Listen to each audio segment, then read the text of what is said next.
Welcome back to the pod. Y'all are just checking in with your two favorite people on the internet and, over the loudspeaker for a select few. But it is yours truly, everybody's favorite uncle, Uncle Don Don, joined by my boy in the hood, Qualls, aka. Mr. Qualified, how y'all doing? Well, it won't be Saturday to y'all. It'll be Wednesday, but hope y'all doing Greetings. well. Salutations. Top of the morning to you. Yes, how are things going with you, good brother? I know you said things are relatively well, but how you been living? Got a massage yesterday, so How how was that? great. Pretty sure I went to sleep a couple of times. I caught myself not sure if I was asleep or not until I felt my mouth open. I was like, "Oh, I'm about to drool." I said, "Okay, let me." He's like, "Okay." I said, "Mm-hmm." No, it's truly one of the most relaxing experiences ever. I went at the end of February. And I was supposed to schedule my appointment for the end of March to have it out the way and make sure it was available. Didn't do that yet. So I will be looking today to see if I can get in next weekend. Because that is one of my goals, to try to make that a part of the routine monthly for me. It's needed. Everybody should do that for self-care. But no, that's what's up. That's what's up. Week was cool though. Work was good. Everything is everything. You still here with us? Mm-hmm. This is it. Call me Michael Jackson, okay? This is it. This is all I have. So Sorry, I, sorry. Go ahead. My bad. My bad. I'm gonna say I'm fighting to be present every day, and however I show up, this is what y'all gonna get. That's very valid. I understand that. You said this is it. I'm Michael Jackson. It made me think about the fact that we are a little less than a month removed from the release of his movie with his nephew playing him. I've seen more and more of the, not the trailer, but more like behind the scenes, and they're talking about it more because it's closer. But I remember when they first kind of dropped the trailer for it, I was like, oh, it's time. They actually did it. They went ahead and said we gonna do this one full out. But how excited are you? Are you one of those people that's gonna wear the red leather jacket to the movie premiere whenever you go see it? No, Okay. no. I'll save that for anybody else but me. But yeah, I'll be there. I'm a Michael Jackson fan, and I'm curious to see how his story is told. So yeah. And then you got what, Nia Long and Coleman Domingo? Is that who the parents would be? Yeah. So let me see Catherine. Let me see Joe. I want to see how this get out. But yeah, no, I'm definitely gonna support. I won't be in full thriller regalia, but again, I'll be present. No, that's real. I'm definitely, like you said, I'm definitely interested to see how the story is told. But I do like the cast a lot. I like the casting is Michael, and I think the clip I saw earlier today was just Jafar talking about like how much he knew it was a challenge taking it on. So I think just seeing the preparation behind it, like not to just portray his uncle because he has the look to be able to do it, but really putting in the work for it. So I think that's going to be interesting. And like I know we all got like the Jackson Family and American Dream to go back and watch if we got 5-6 hours to do so. But I do think it'll be interesting. This movie kind of being made for Hollywood more so, I will say. I think it'll be interesting, and I think this Coleman Domingo performance might. I wouldn't be surprised to see his name in the stratosphere. The next award season because he be killing his roles. He's an underrated actor for sure.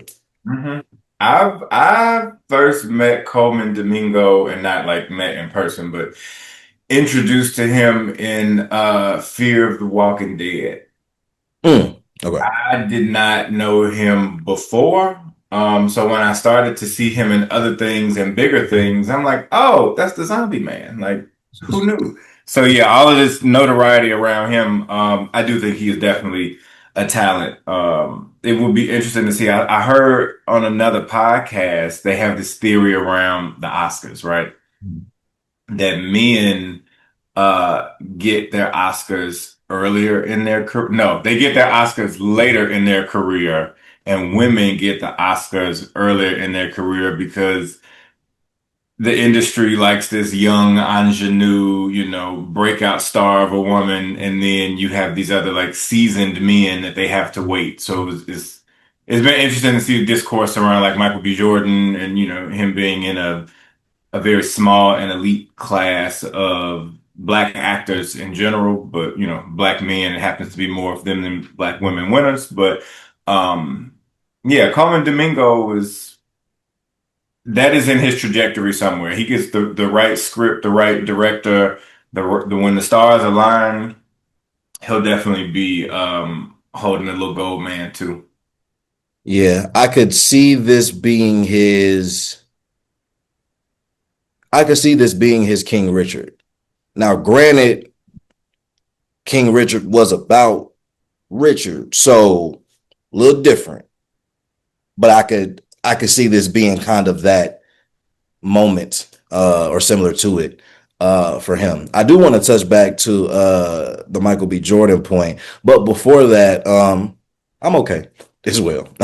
No major updates, nothing crazy that's happened. It's a lot of the same. I do think I haven't conferenced in a while. So the fact that it's taken me a week and a half to recover from conferencing, that was a little bit of a shocker. Like I thought just through the weekend I was going to be okay. Like I thought having the weekend was going to be enough. It was not. I was still tired through about Wednesday, maybe even Thursday. So, but yeah, other than that, March has been kind of trucking along. First quarter of the year is almost here, and yeah, times are flying. So, but no, that's really it for me. Nothing too crazy. So yeah, Yeah, the conferencing is it's a beast. it truly is. Not even just from the schedule perspective and the logistics of it all, the people, like the amount of peopling, even if you are a true extrovert, the amount of peopling that you have to do directly and indirectly, intentionally and unintentionally, it's just like, hey, how are you? Hey, yeah, you good? Oh, yeah, it's a great session. Oh, yeah. You're like, oh my God, stop talking to me. So, yeah, the fact that it's taking you this long is on brand. No, that's so real because literally that was my favorite line at the conference. I was like, I kept telling Morgan, I'm like, I'm tired of people it, bro. This is too many. It's too many hellos, highs, how you doings, what haves you, are we done for the day? That's why I was like, I don't think I could ever be run for public office. You Mm-mm. gotta, you gotta be a voice of the people. And I can't even be a voice for the voices in my head. So you want me to do what? Uh-uh. Get somebody else to do it. I'll vote because that matters. But me helping you, ooh, not happening. No, that's funny. And the more I think about it, I didn't realize we was kind of so similar in this way. Like, I think we both can be very extroverted. And I think it is in our nature to be extroverted when the situation permits, or, more times than not, we may naturally just kind of present that way.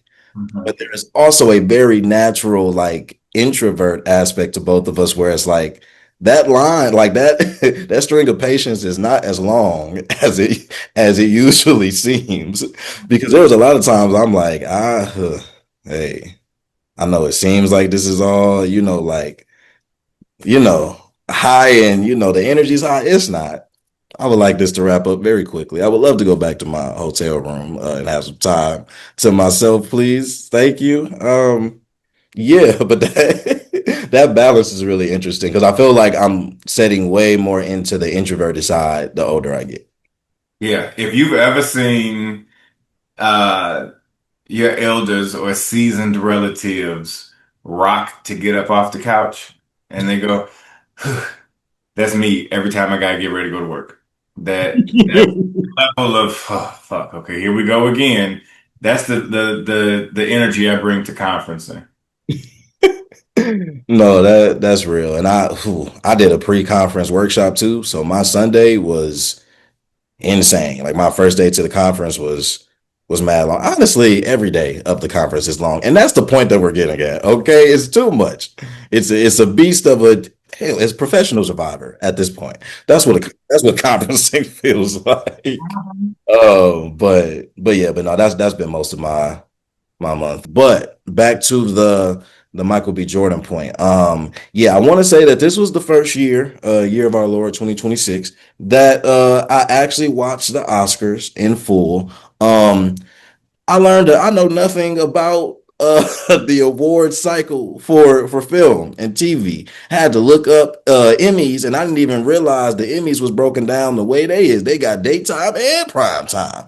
I thought it was all one thing. This is so much. But I kind of end up going down a little rabbit hole of that because of the historic moment of Michael B. Jordan winning, and Sinners as a film won four on the night, I believe. I think Ryan Coogler won for screenplay. So they took away some decent awards. None of the major awards outside of Best Actor, but still I think performed really well. But kind of to the point you made earlier, I think this is interesting about Michael B. Jordan because he's he's had some roles.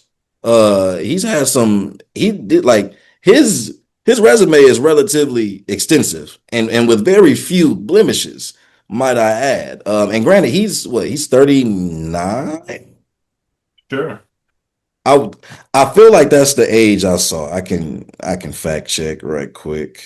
I'll give flowers, Yeah, you 39. know, 39. Yep. 39. Yeah, I'll give, credit where credit is due and make sure that he gets the flowers because I've said publicly I'm not the biggest Michael B. Jordan fan, because I have been critical of his acting. But he has had major success, major roles. He has found a wonderful film partner in Ryan Coogler. The things that they have produced have been great, aside from my, personal perspective and opinion on him. Kudos, absolute kudos, and what he did with Sinners, Yeah, Chef's Kiss, 10 out of 10. yeah, that's definitely up there for him. And I think sitting with it longer and understanding the nuances of actually, playing twins and then just kind of hearing the perspective of even, his the rest of the cast kind of like, no, he was different people when he was filming their scenes, XYZ. So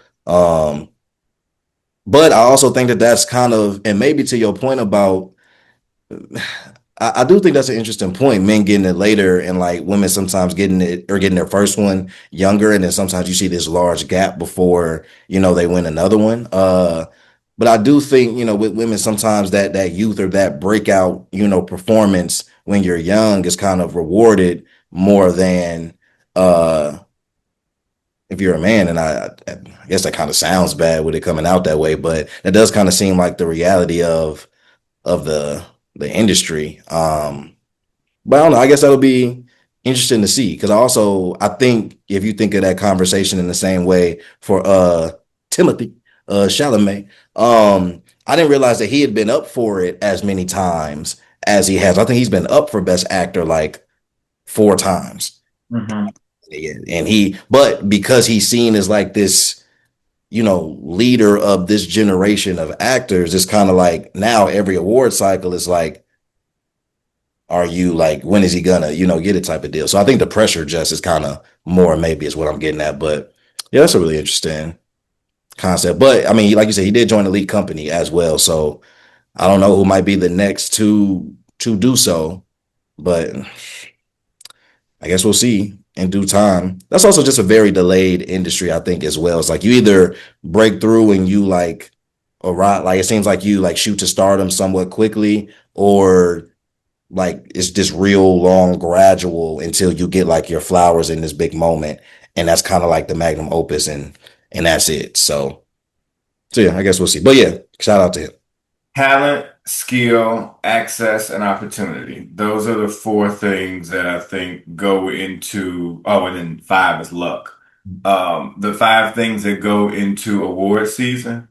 Mm, These, actors and film and media and all of that stuff. But what we are seeing now is hopefully a wider perspective of talent in front and behind the camera, um, in age, in all demographics, right? This isn't even a race thing, but I think the more that we have this kind of diversity across talent, the more opportunities people will have. Because you say, "Oh, I wonder who would be the next one." Like that could just be a general question because award season is going to come up next year. But if you go and look, like say, who's the next Michael B. Jordan? You don't have anybody on the short list because access and opportunity, right? So if we're looking at that, it's just like, oh, we need the next Michael B. Jordan, where nobody's really saying who's the next Leonardo DiCaprio. No shade to Leo, but you know, you got Leonardo DiCaprio, Adrian Brody.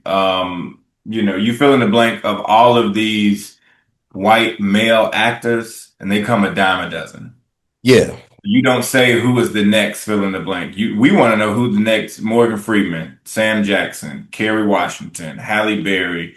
These very uh, few names that we can say who's going to carry the mantle when it's a gang of people on the other side just floating around with options, right? So I don't know. Even the conversation between Meryl Streep and Viola Davis, to say like on paper we're the same person, but she got more opportunities than I did. But it's just, I mean, art is gonna imitate life, right? So the Oscars are imitating American culture. It just is what it is. But the talent is definitely there, and we're seeing a lot of them come up. So I'm looking forward to see what comes out of it.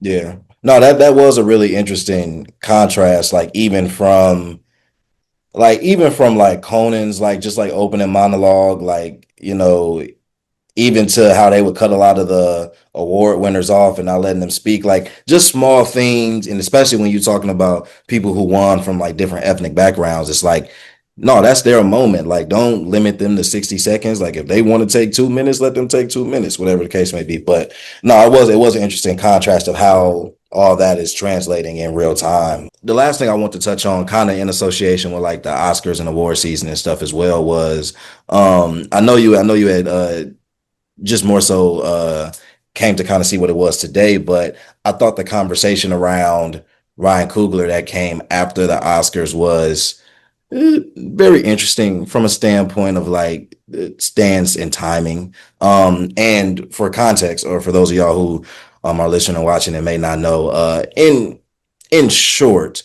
uh, shortly after the Oscars, there was a question posed, if you will, that kind of stemmed from the idea that the only thing missing in the dance center, the only thing missing from the dance scene in Sinners was somebody voguing. And that somewhat was in tandem with someone asking the question, like they were curious about like Ryan Coogler's politics around queerness and this idea that with him being so adamant about telling these black stories that there hasn't necessarily been queerness shown on like that platform of a film, if you will, or if it had, it's been minimal or potentially removed from certain films for one reason or another.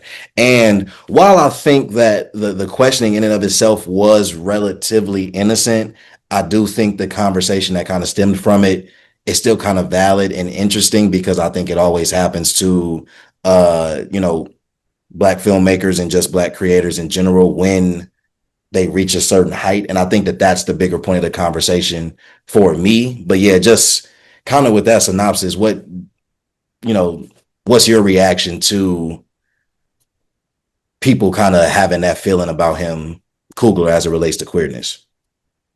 Everybody has an opinion, and everybody is fine to share that. What I will say on this is, um, when we were talking about this off camera, I had the light bulb to say like, oh wow, voguing is, not in the center's dance scene.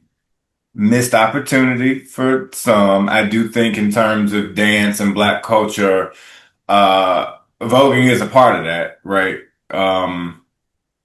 So yeah, he definitely could have put that in there if, he had somebody in his ear. I am not going to defend or excuse any side of this conversation, but to my knowledge, Ryan Coogler is a black, straight, cis male. Okay.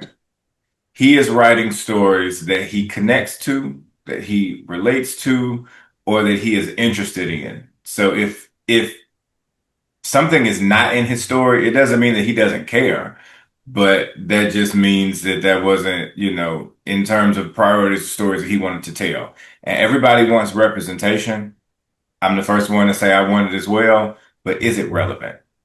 Is it relevant to the story that he is telling? Because if he just threw in some random gay character, in the Center's juke joint, then everybody would have been like, oh, well, why did he have such a small role? Or that wasn't true for the times, or blah, blah, blah, blah, blah, blah, blah, right? People gonna problematize anything.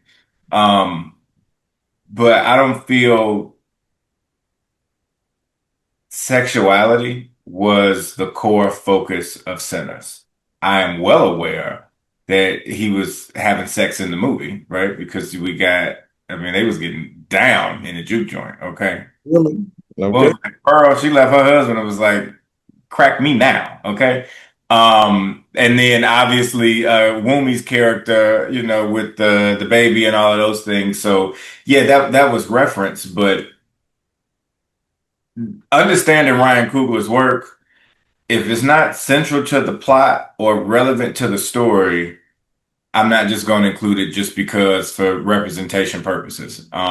So he's been intentional with everything else, even his braids down to the Oscars, right? He had the treble clef or whatever music note in his hair along with a guitar. Um, he also found ways to say thank you and some other things in American Sign Language. Because I found out his wife is also a ASL interpreter or has been. So like he is intentional in his work. So if and when he decides to include that, fine. If I find out that his politics are something different than what I vibe with, I'll have a different opinion. But generally speaking, I think the question is harmless, to ask like, oh, what about LGBTQ representation? I didn't see anybody asking about where wheelchairs were in centers. Where was people on canes in centers? And I'm not, making light of disabilities, but if we gonna unravel the thread and we saying we want representation, are you just going on the bandwagon because it's cool to be gay in 2026 compared to previous years, right? Right. Like that, this is just kind of a fad wave to make sure that there's representation, or are we saying like, yo, we're the differently able people in centers. Like, let's open up the conversation if we open up the conversation. If not, keep your opinion to yourself or share it to a small group. Like, everybody with a microphone does not need to be that loud. It's not lost on me that we have a podcast, right? But I'm just saying, um, it's an interesting perspective. So, Yeah, no, I feel like you said a lot of that very well, and I don't have too much else to really add. I think to your central point of that not being what he relates to, so his story's not representing that innately, like makes a lot of sense. I think sometimes when people show capacity, right? Like he's shown this ability to be intentional. He's shown this capacity and willingness to tell stories that others will not tell. So now, and I think especially within the Black community, it becomes this thing of, well, since you have the power to do so, since you've created the lane to have this freedom to do so, like, don't leave us out. And it's not, I don't think it's ever really meant to be in a malicious or really like super hyper critical type of way, but I do think it is somewhat um unrealistic when that's just not a person's experience. And you like to kind of flip their intentionality in that way kind of feels like the worst aspect of it, because like, we've seen that he's intentional, we've seen that he gives flowers to everybody that he works with. So to kind of take that and make it seem like, well, yeah, he's doing that but leaving this out just feels a bit of a reach, like just a smidge, but still understanding the representation aspect. And I don't think anybody is arguing that, but I also think it's okay for that to be its own lane and then not have to be forced into, someone else's or another to feel relevant or to feel like that's the highest platform it can have. So yeah, I just thought it was interesting discourse, and more specifically, after him winning, it's like this week should just be him being able to bask in that, and not with there being this immediate turn of conversation to where his name is not just associated with being an Oscar winner. Now it's and not that these headlines or anything's really like bothered him or impacted the win per se, but I guess more so for us, like as a community, let people enjoy their flowers too. Like, don't try to give flowers, but in the same breath, take it away. And this is Yeah. just be mindful. Like, what conversation you're igniting when you say things in a certain way. Like, so we just have to be mindful of how we putting things out there too. I feel like, but Yeah. yeah, I also don't feel like who's to say Ryan Coogler has not supported the LGBTQ plus community in some way, right? He may have hired writers, producers, filmmakers, whoever else, right? That are queer identified folks. Okay, great. He's creating access and opportunity, but that doesn't mean that that's his story to tell. I'm not expecting Ryan Coogler to write Heated Rivalry. Like that, I'm not putting those two together. If he so chose to, now I want to know who's on the team because why is a straight cis black man writing a story about, this heated rivalry, queer love story under the guise of sports. Like there's a way to tell it, but if that's not your story to tell, I'm not about to write Blindside. I don't know nothing about football in that regard. So if I came out and say, hey, Donald got a movie and it's called Blindside, why the hell does Donald have that movie? no, Okay, truly. it's track and cross country. So unless it's a movie about, running 800, I'm not gonna do it. That's not my lane. I just, you can have connections and you can have empathy and you can have representation, but again, going back to the source, how relevant is it for this person to do that? I'm not writing Boys in the Hood. I grew up on 79th, but I'm not writing Boys in the Hood. That's not my ministry. So shout out to John Singleton, but Donald Gilliam ain't doing it. No, honestly, that's a great point, and that's why the conversation is so funny because we'll do that. We'll get into these conversations when I feel like what you just expressed is common sense.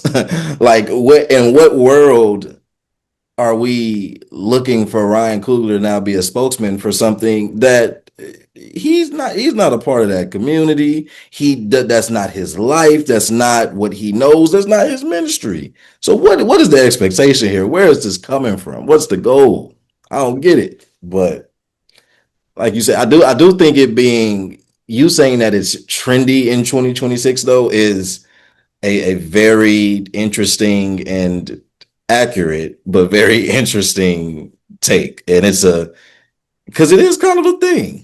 It is kind of a thing. So, Yeah. And it also confirms or supports what you said earlier about like, I wonder who's gonna be next. We only ask it.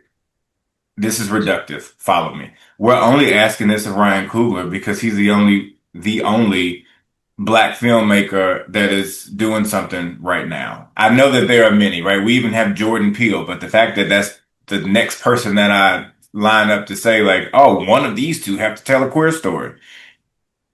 Where everybody else is writing stories, they just haven't got that level of notoriety. One, because that person would have to prove themselves in the black community to then write a queer focused story that we support. yeah. If Ryan Coogler was not who we knew now and came out with some version of a queer story, he would be written off. And we'd be like, oh no, we want queer representation, but no, we got him. No, that's a no name. We wait until they are named and then say, why don't they have this? Why don't they have that? Support your local Tubi movie, okay?